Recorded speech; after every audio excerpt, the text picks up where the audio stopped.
Dholpur depot ने जयपुर के लिए शुरू की नई बस सेवा। बसेली से सुबह 5 बजे रवाना, 10:15 बजे पहुंचेगी जयपुर। यात्रियों को मिलेगा सीधा लाभ, क्षेत्र के कई कस्बों से जुड़ेगा राजधानी मार्ग। धौलपुर न्यूज। यात्रियों की सुविधा को ध्यान में रखते हुए धौलपुर रोडवेज डिपो ने जयपुर के लिए एक और नई बस सेवा शुरू की है। इस नई बस सेवा के शुरू होने से बसेली, बयाना सहित आसपास के ग्रामीण एवं कस्बाई क्षेत्रों के यात्रियों को जयपुर आने जाने के लिए बेहतर व सुगम परिवहन सुविधा मिल सकेगी। धौलपुर डिपो द्वारा शुरू की गई यह बस प्रतिदिन सुबह 5 बजे बसेली से प्रस्थान करेगी और निर्धारित मार्ग से होते हुए दोपहर 10:15 बजे जयपुर पहुंचेगी। इस सेवा के संचालन से यात्रियों को समय की बचत के साथ साथ नियमित और भरोसेमंद यात्रा विकल्प भी उपलब्ध होगा। इन स्थानों से होकर जाएगी बस। धौलपुर डिपो की यह बस बायां, बसेली, बयाना, बैर, भुसावर, छोकरवाड़ा, महुआ बालाजी, दौसा होते हुए जयपुर पहुंचेगी। इससे इन सभी क्षेत्रों के यात्रियों को राजधानी जयपुर के लिए सीधे बस सेवा का लाभ मिलेगा। नई बस सेवा की समय सारिणी के अनुसार बस सुबह 5 बजे बसेली से जयपुर के लिए रवाना होगी, 6:15 बजे बयाना से आगे प्रस्थान करेगी, 8 बजे छोकरवाड़ा से जयपुर के लिए रवाना होगी। यात्रियों को वापसी यात्रा के लिए भी सुविधा उपलब्ध कराई गई है। ये बस वापसी में दोपहर 12:30 बजे जयपुर से प्रस्थान कर उसी मार्ग से होते हुए शाम 6 बजे बसेली पहुंचेगी। इस नई बस सेवा के शुरू होने से जयपुर जाने वाले विद्यार्थियों, नौकरी पेशा लोगों, व्यापारियों और उपचार के लिए यात्रा करने वाले यात्रियों को बड़ी राहत मिलेगी। खासतौर पर बसेली और आसपास के इलाके के लोगों को अब धौलपुर या अन्य बड़े स्टेशन तक जाने की परेशानी कम होगी और सीधे जयपुर के लिए बेहतर परिवहन सुविधा मिल सकेगी। रोडवेज प्रशासन ने दी जानकारी। इस संबंध में बाड़ी रोडवेज बस स्टैंड प्रभारी विनोद कुमार ने जानकारी देते हुए बताया कि यात्रियों की मांग और सुविधा को देखते हुए ये बस सेवा शुरू की गई है, जिससे क्षेत्र के लोगों को अधिकाधिक लाभ मिल सके। SN college of science Dholpur में एनएसएस विशेष शिविर के दौरान साइबर फ्रॉड पर वर्कशॉप आयोजित। Dholpur news. SN college of science Dholpur में राष्ट्रीय सेवा योजना एनएसएस के तत्वाधान में आयोजित 7 दिवसीय विशेष शिविर के द्वितीय दिवस 22 जनवरी 2026 की शुरुआत दैनिक योगाभ्यास से हुई। इसके बाद बौद्धिक सत्र में साइबर क्राइम ब्रांच धौलपुर द्वारा साइबर फ्रॉड एवं ऑनलाइन सुरक्षा पर विशेष वर्कशॉप का आयोजन किया गया। कार्यक्रम में मुख्य अतिथि अशोक सिंह राजावत ASI तथा विशिष्ट अतिथि टिंकू कुमार, सूचना सहायक संजय पुरी एवं Rajbahadur, cyber crime branch Dholpur उपस्थित रहे। कार्यक्रम की अध्यक्षता डॉक्टर SP अवस्थी ने की। संस्था सचिव डॉक्टर संजय शर्मा, संस्था अध्यक्ष डॉक्टर सुभाष चंद्र भरद्वाज एवं कोषाध्यक्ष ब्रिजेश कुमार त्यागी भी मंचासीन रहे। मुख्य अतिथि अशोक सिंह राजावत ने साइबर अपराध, ऑनलाइन धोखाधड़ी, डिजिटल अरेस्ट, फिशिंग एवं ओपी फ्रॉड के बारे में विस्तार से जानकारी देते हुए कहा कि किसी भी परिस्थिति में OTP, पासवर्ड अथवा बैंक संबंधी जानकारी साझा नहीं करनी चाहिए। उन्होंने संदिग्ध कॉल व लिंक से सतर्क रहने की सलाह दी तथा साइबर अपराध होने पर 1930 हेल्पलाइन एवं cybercrime.gov.in पर शिकायत दर्ज कराने की जानकारी दी। विशिष्ट अतिथि टिंकू कुमार ने साइबर फ्रॉड के विभिन्न तरीकों एवं बचाव के उपाय उदाहरण सहित बताए तथा अनजान व्यक्तियों के साथ OTP साझा न करने और किसी भी संदिग्ध लिंक पर क्लिक न करने की अपील की। इस अवसर पर भाषण प्रतियोगिता भी आयोजित हुई, जिसमें मुस्कान शर्मा, ऋषिता व्यास एवं अनिकेत ने भाग लिया। निर्णायक मंडल द्वारा मुस्कान शर्मा को प्रथम घोषित किया गया। कार्यक्रम का संचालन विनोद परिहार, सह आचार्य हिंदी साहित्य ने किया तथा संस्था सचिव डॉक्टर संजय शर्मा ने स्वागत उद्बोधन एवं धन्यवाद ज्ञापन प्रस्तुत किया। कार्यक्रम में सह आचार्य अभिषेक बंसल, ऋचा शर्मा, एनएसएस प्रभारी इकाई द्वितीय राहिमिन अली, मधुबन सिंह जादौन, अर्पिता त्रिवेदी, श्रीमती चित्रा श्रीवास्तव सहित महाविद्यालय का समस्त स्टाफ एवं छात्र छात्राएं उपस्थित रहे। आज के कार्यक्रम मंच की शोभा बढ़ा रहे इस महाविद्यालय के प्राचार्य डॉक्टर SP अवस्थी सर, कार्यक्रम के मुख्य अतिथि और मेरे अग्रज श्री अशोक सिंह राजावत जी, साइबर टीम से पधारे श्री टिंकू कुमार जी, संजय पुरी जी, राज बहादुर जी, विद्वान साथी और प्यारे।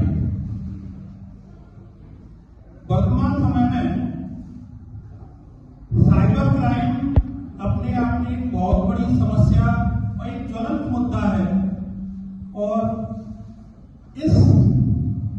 कि जानकारी हम सभी को कहीं न कहीं से या तो हम स्वयं उससे पीड़ित हो जाते हैं या हमारा कोई परिचित पीड़ित हो जाता है। अदरवाइज कहीं अपन न्यूज़पेपर में, टीवी पर कहीं न कहीं ऐसी सूचनाएं देखते हैं। और आज के टाइम में सबसे पहली बात यह है कि साइबर क्राइम की जो घटनाएं फ्रॉड की हो रही है। राजाखेड़ा में गणतंत्र दिवस के शुभ अवसर पर सभी विद्यालय के छात्र छात्राओं को मिलेगी 50 ग्राम प्रति छात्र बूंदी, राजाखेड़ा नगर पालिका ने दिया आश्वासन। राजाखेड़ा न्यूज। राजाखेड़ा उपखंड अधिकारी कार्यालय में उपखंड अधिकारी की अध्यक्षता में गणतंत्र दिवस 26 जनवरी को धूमधाम से मनाए जाने के निर्णय 15 जनवरी की बैठक में लिए गए थे, जिसमें पुरानी परंपरा के अनुसार सभी राजकीय एवं निजी शिक्षण संस्थानों के नन्हे मुन्ने बच्चों से लेकर 12 कक्षा तक के सभी छात्र छात्राओं को नगर पालिका की तरफ से बूंदी वितरण का निर्णय लिया गया था, जो हमेशा से नगर पालिका के द्वारा दी जाती रही है। दिनांक 20 जनवरी को निजी शिक्षण संस्था के अध्यापक लोग संस्था प्रधान छात्र छात्राओं का नामांकन संख्या लेकर केसीबीओ ऑफिस जमा करने गए तो वहां उनसे मना कर दिया गया कि निजी शिक्षण संस्थानों के लिए भी बूंदी नहीं भेजी जाएगी। इसके उपरांत सभी छात्र छात्राओं को बूंदी वितरण करने की मना करने पर निजी शिक्षण संस्थानों के प्रधानाचार्य संस्थापक उपखंड अधिकारी कार्यालय में आए, जहाँ पर उन्होंने अपनी पीड़ाएं बताई। इसके बाद म्यानधिशासी अधिकारी नगर पालिका देवेंद्र तिवारी, तहसीलदार दीप्ति देव एवं स्कूलों से विनोद पटसारिया, वीरेंद्र सिंह जादौन, ब्रजेश कुमार, गोविंद सिंह, राम अवतार पचौरी, प्रदीप पलिया, राधेश्याम, जगन्नाथ, अरविंद, विशाल, मोहन प्रकाश, संतोष, रामनरेश तिवारी उपखंड अधिकारी कार्यालय पहुंचे, जहां सभी के समक्ष वार्तालाप के दौरान उपखंड अधिकारी सुशीला मीना, तहसीलदार दीप्ति देव एवं अधिशासी अधिकारी देवेंद्र तिवारी ने आश्वासन दियांगा पालिका द्वारा ही स्कूलों के लिए बूंदी वितरण की व्यवस्था का निर्णय लिया गया।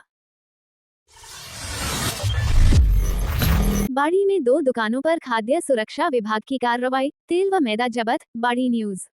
जिला कलेक्टर श्रीनिधि बीटी के निर्देश पर खाद्य सुरक्षा विभाग द्वारा बाड़ी में 2 अलग अलग स्थानों पर छापेमारी कर सरसों तेल एवं मैदा जब्त किया गया। कार्रवाई खाद्य निरीक्षक पदम सिंह परमार के नेतृत्व में की गई। खाद्य निरीक्षक ने बताया कि रघुनाथ तेल मिल के गोदाम का निरीक्षण 181 सीएम पोर्टल पर दर्ज शिकायत के आधार पर किया गया, जहां से खराब होने की आशंका के चलते 400 किलो सरसों तेल जब्त किया गया तथा तेल का सैंपल जांच हेतु भेजा गया है। रिपोर्ट आने तक तेल विभाग की अभिरक्षा में रहेगा। दूसरी कार्रवाई तुलसीवन रोड स्थित अशोक ट्रेडर्स के गोदाम पर की गई, जहां निरीक्षण के दौरान मैदा में खराब होने की संभावना पाए जाने पर 650 किलो मैदा जब्त की गई तथा सैंपल जांच के लिए भेजा गया है। सैंपल रिपोर्ट फेल होने पर मैदा नष्ट कर नियमानुसार आगे की कार्रवाई की जाएगी। खाद्य निरीक्षक परमार ने सभी व्यापारियों से खाद्य पदार्थों की गुणवत्ता व शुद्धता बनाए रखने की अपील करते हुए कहा कि आमजन के स्वास्थ्य से किसी भी प्रकार का खिलवाड़ बर्दाश्त नहीं किया जाएगा। कार्रवाई के बाद व्यापारियों में हड़कंप की स्थिति बनी हुई है। आगरा निवासी अरुण पाराशर को जियो रिलायंस में उत्कृष्ट कार्य के लिए पर्सनल एक्सीलेंस अवार्ड से किया गया सम्मानित। आगरा न्यूज। रिलायंस जियो कंपनी में एरिया मैनेजर के पद पर कार्यरत आगरा निवासी अरुण पाराशर को उत्कृष्ट एवं सराहनीय प्रदर्शन के लिए सम्मानित किया गया है। अरुण पाराशर ने 98% लक्ष्य प्राप्त कर कंपनी का गौरव बढ़ाया, जिसके लिए उन्हें रिलायंस के सीईओ के हाथों प्रमाण पत्र प्रदान कर सम्मानित किया गया। जानकारी के अनुसार यह सम्मान जियो कॉर्पोरेट सर्विस सेरेमनी के अंतर्गत पर्सनल एक्सीलेंस अवार्ड के रूप में एरिया हेड श्रेणी में दिया गया। वहीं अरुण पाराशर को जियो टॉक्स कार्यक्रम के लिए मुंबई आमंत्रित किए जाने की भी सूचना है। अरुण पाराशर ब्राह्मण जागृति संगठन के अध्यक्ष परमानंद पाराशर के पुत्र हैं तथा वर्तमान में आगरा निवासी हैं। इस उपलब्धि पर ब्रज भास्कर के चीफ एडिटर वीरेंद्र चंसोरिया ने कहा कि यह सम्मान हम सभी के लिए गौरव की बात है। ब्राह्मण जागृति संगठन के अध्यक्ष परमानंद पाराशर ने बताया कि अरुण पाराशर संगठन के रोजगार ग्रुप का संचालन भी करते हैं तथा वर्ष 2025 में लगभग 245 युवाओं को रोजगार दिलाने में महत्वपूर्ण भूमिका निभाई है। इस उपलब्धि पर उन्हें अनेक लोगों ने बधाई एवं शुभकामनाएं दी हैं। धौलपुर में जलभराव से पशु बाड़े की दीवार गिरी, 2 पशुओं की मौत। धौलपुर न्यूज। निहालगंज थाना क्षेत्र की नारायण विहार कॉलोनी में बुधवार को लंबे समय से हो रहे जलभराव के कारण एक मकान के पशु बाड़े की दीवार ढह गई, जिससे उसमें बंधे 2 पशुओं की मौके पर ही मौत हो गई। हादसे के बाद कॉलोनी वासियों में आक्रोश फैल गया। जानकारी के अनुसार घटना नारायण विहार कॉलोनी निवासी उदय सिंह पुत्र जगदीश सिंह के मकान पर हुई। कॉलोनी में पानी निकासी की व्यवस्था नहीं होने से लगातार जल भराव बना हुआ था, जिससे मकान और पशु बाड़े की नींव गीली रहने के कारण दीवार कमजोर हो गई और गिर गई। हादसे के समय दोनों पशु बाड़े में बंधे थे और दीवार के नीचे दबने से उनकी मौत हो गई। आसपास के लोग शोर सुनकर मौके पर पहुंचे, लेकिन पशुओं को बचाया नहीं जा सका। राहत की बात यह रही कि घटना के समय आसपास कोई व्यक्ति मौजूद नहीं था, जिससे कोई जनहानि नहीं हुई। स्थानीय लोगों ने बताया कि कॉलोनी में जलभराव की समस्या लंबे समय से है, कई बार शिकायतों के बावजूद कोई स्थायी समाधान नहीं हुआ। पीड़ित परिवार ने प्रशासन से मुआवजे की मांग की है तथा कॉलोनी वासियों ने नगर परिषद एवं जिला प्रशासन से जल्द जल निकासी की ठोस व्यवस्था कराने की मांग की है। भरतपुर में राष्ट्रीय ताइक्वांडो खिलाड़ियों का सम्मान। भरतपुर न्यूज। जिला ओलंपिक संघ, भरतपुर डिस्ट्रिक्ट क्लब एवं जयशंकर टाइगर क्लब के संयुक्त तत्वाधान में ताइक्वांडो खिलाड़ी ऐश्वर्या शर्मा एवं राम्या शर्मा के राष्ट्रीय स्तर पर शानदार प्रदर्शन पर सम्मान समारोह आयोजित किया गया। ऐश्वर्या शर्मा ने स्वर्ण पदक जीतकर जिले का नाम रोशन किया। कार्यक्रम में मुख्य अतिथि एडीएम सिटी राहुल सैनी रहे। अतिथियों ने दोनों खिलाड़ियों को माला, साफा व प्रतीक चिन्ह देकर सम्मानित किया। साथ ही क्लब सचिव पीयूष जयशंकर टाइगर एवं ताइक्वांडो संघ सचिव दीप्ति शर्मा का भी अभिनंदन किया गया। इस मौके पर एडीएम सैनी ने कहा कि यह उपलब्धि भरतपुर व राजस्थान के लिए गौरव का विषय है और युवा खिलाड़ियों के लिए प्रेरणा। पत्रकार राजाखेड़ा तहसील में स्टाम्प खरीदारों से खुली लूट। राजाखेड़ा न्यूज।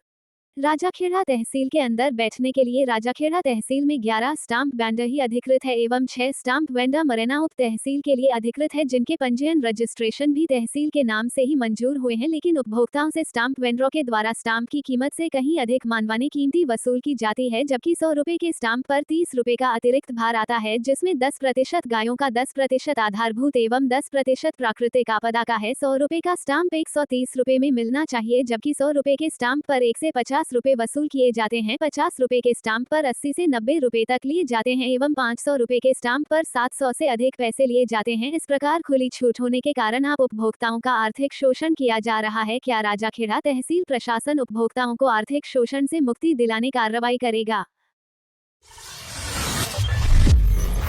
लावारिस नवजात बालिका जाह्नवी का हुआ स्वागत। करौली न्यूज। 3 जनवरी 2026 को अग्रसेन कॉलेज, हिंडौन सिटी में लावारिस मिली नवजात बालिका को पुलिस द्वारा बाल कल्याण समिति करौली के समक्ष पेश किया गया। बालिका को राजकीय विशेष दत्तक ग्रहण एजेंसी में प्रवेशित कर उपचार हेतु जिला अस्पताल करौली में भर्ती कराया गया। सर्वसहमति से बालिका का नाम जाह्नवी रखा गया। उपचार के बाद अस्पताल से डिस्चार्ज होने पर बालिका को ढोल नगाड़ों व फूलवर्षा के साथ दत्तक ग्रहण एजेंसी ले जाया गया। वहां जिला एवं सेशन न्यायाधीश माधवी दिनकर ने बालिका का स्वागत कर गर्म कपड़े व खिलौने भेंट किए तथा स्टाफ को विशेष देखभाल के निर्देश दिए। इस मौके पर पालना गृह की जानकारी देकर लावारिस नवजात मिलने पर तुरंत वहां पहुंचाने की अपील भी की। ये हॉस्पिटल में ही है, तो आप ये समझ रहे हैं। नहीं मैम ये रहेगी, यही थे। हमने अपना स्टाफ ही हॉस्पिटल में लगा रखा है। हॉस्पिटल में लगा रखा है। आया है, इनकी ड्यूटी लगा देते हैं हॉस्पिटल में। नहीं यही नहीं नहीं, अनन्या को भी तो यही संभालना है। और सरमथुरा के इस्लामपुरा में घर में लगी भीषण आग, 10 लाख से अधिक का नुकसान। सरमथुरा न्यूज। सरमथुरा क्षेत्र के इस्लामपुरा मोहल्ले में बुधवार शाम एक घर में भीषण आग लगने से करीब 10 लाख रुपए से अधिक का नुकसान हो गया। आग की तीव्रता इतनी अधिक थी कि घर में रखा सोने चांदी का सामान, नकदी सहित गृहस्थी का अधिकांश सामान जलकर राख हो गया। वहीं मकान को भी भारी क्षति पहुंची है। पीड़ित परिवार के अनुसार आग में बेटी की शादी में न्योते में आए करीब 60,000 रुपए नकद, लगभग 8 लाख रुपए के सोने चांदी के आभूषण, 1 क्विंटल गेहूं, कंबल, गद्दे, 3 रेफ्रिजरेटर, 3 डबल बेड, कूलर, पंखे सहित अन्य घरेलू सामान जलकर नष्ट हो गया। आग से घर की पट्टियां भी टूटकर गिर गईं। घटना के समय घर में एक दिव्यांग बुजुर्ग महिला और उनकी बहू मौजूद थीं। आग लगते ही मोहल्ले में अफरा तफरी मच गई। लोगों ने आग बुझाने का प्रयास किया, लेकिन आग बढ़ने पर फायर ब्रिगेड को सूचना दी गई। दमकल टीम ने घंटों की मशक्कत के बाद आग पर काबू पाया। पीड़िता जम्मू पत्नी सहीदा ने बताया कि बेटी की शादी के बाद बुधवार शाम रिश्तेदारों के लिए भोजन की तैयारी चल रही थी, तभी आग लगने की सूचना मिली। आग लगने के कारणों का पता नहीं चल सका है। स्थानीय लोगों ने प्रशासन से पीड़ित परिवार को शीघ्र मुआवजा व राहत सामग्री देने की मांग की है। महिला एवं बाल विकास विभाग अंतर्गत जिला अभिसरण समिति की बैठक जिला कलेक्टर श्रीनिधि बी टी की अध्यक्षता में DOIT VC कक्ष में की गई आयोजित। धौलपुर न्यूज। महिला एवं बाल विकास विभाग अंतर्गत जिला अभिसरण समिति की बैठक जिला कलेक्टर श्रीनिधि बी टी की अध्यक्षता में DOIT VC कक्ष में आयोजित की गई। बैठक में जिला कलेक्टर ने कहा कि आंगनबाड़ी केंद्रों के लाभार्थी समाज का सबसे संवेदनशील वर्ग हैं, इसलिए सभी केंद्रों पर बिजली, पानी और शौचालय जैसी आधारभूत सुविधाएं अनिवार्य रूप से सुनिश्चित की जाएं। उन्होंने निर्देश दिए कि जिन आंगनबाड़ी केंद्रों पर पर्याप्त स्थान उपलब्ध है, वहां जिला परिषद के समन्वय से पोषण वाटिका विकसित की जाए, ताकि बच्चों और महिलाओं को बेहतर पोषण सहायता मिल सके। साथ ही Vedanta foundation, JSI foundation, rocket learning, Vatsalya आदि संस्थाओं के सहयोग से समुदाय की सहभागिता बढ़ाने पर जोर दिया गया। जिला कलेक्टर ने विभिन्न विभागीय योजनाओं में पारदर्शिता बनाए रखते हुए प्रभावी पर्यवेक्षण करने के निर्देश दिए। उन्होंने सभी CDPO को आंगनबाड़ी केंद्रों की छतों की नियमित साफ सफाई कराने तथा मरम्मत कार्यों की निरंतर निगरानी करने को कहा। बैठक में मुख्य कार्यकारी अधिकारी जिला परिषद अभाग निवृत्ति सोमनाथ ने वृद्धि निगरानी और पोषाहार की विविधता पर चर्चा की। नंदघर फाउंडेशन की प्रतिनिधि प्रियंका शर्मा ने जिले में नंदघर की प्रगति से अवगत कराया, जिस पर जिला कलेक्टर ने अधिक से अधिक आंगनबाड़ी केंद्रों को नंदघर बनाने के सुझाव दिए। वहीं JSI प्रतिनिधि नीरज अग्रवाल ने बालवर्धन प्रोजेक्ट का प्रस्तुतिकरण कर आगामी महीनों में आहार विविधता और फील्ड कार्मिकों के क्षमता वर्धन की कार्ययोजना पर चर्चा की। बैठक में विभाग के उपनिदेशक भूपेश गर्ग ने प्रेरणा अभियान एवं अन्य अंतर्विभागीय मुद्दों पर जानकारी दी। इस अवसर पर विभिन्न विभागों के अधिकारी एवं ब्लॉक स्तर के समन्वयक उपस्थित रहे। जिले के सभी थानों पर सामुदायिक पुलिसिंग से जुड़े हितधारकों सुरक्षा सखी, CLG सदस्य, पुलिस मित्र एवं ग्राम रक्षकों के साथ आयोजित की बैठकें। धौलपुर न्यूज। पुलिस अधीक्षक विकास सांगवान के निर्देशन एवं अतिरिक्त पुलिस अधीक्षक वैभव शर्मा तथा ADF बाड़ी कमल कुमार जांगीड़ के सुपरविजन में जिले के सभी थानों पर सामुदायिक पुलिसिंग से जुड़े हितधारकों सुरक्षा सखी, CLG सदस्य, पुलिस मित्र एवं ग्राम रक्षकों के साथ बैठकें आयोजित की गईं। इन बैठकों को जिला एवं राज्य स्तर पर ऑनलाइन कनेक्ट कर राष्ट्रीय एकता, अखंडता और पुलिस कार्यों में जनसहयोग विषय पर संवाद किया गया। एसपी सांगवान ने कहा कि ऐसे कार्यक्रम पुलिस और जनता के बीच दूरी कम कर सुरक्षित वातावरण बनाने में सहायक हैं। उन्होंने बताया कि कानून व्यवस्था बनाए रखने और अपराध रोकने में जनसहयोग बेहद जरूरी है। आमजन से अपील की गई कि किसी भी संदिग्ध गतिविधि या अपराध की तुरंत पुलिस को सूचना दे, ताकि त्वरित कार्रवाई हो।